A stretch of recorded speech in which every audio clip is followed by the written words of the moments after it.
Hello అందరికీ నమస్తే. Welcome back. ఈ కంప్లెయింట్ చాలా రోజులైతుంది. చేద్దాం అనుకున్నాం గానీ చేయలేకపోయినాం. ఎందుకంటే అప్పుడు ఎలక్షన్ కోడ్ డ్యూటీ పడుండే. సో, అందుకే మంచిగా కొంచెం నచ్చజెప్పినాం. కానీ మా వాళ్ళు మళ్ళా ఎలక్షన్ అయిపోయినంక రావాలని జెప్పిర్రు. సో, వచ్చినాం. మా వాళ్ళని ఎందుకంటున్నా అంటే ఈడ మా క్లబ్ ఉంది. Youth club.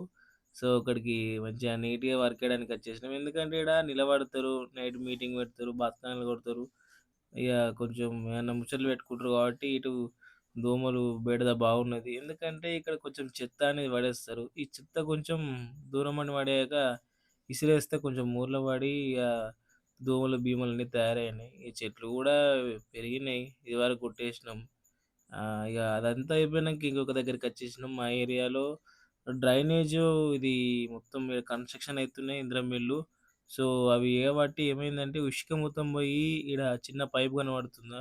ఈ పైప్‌లో మొత్తం నిండుకపోయింది.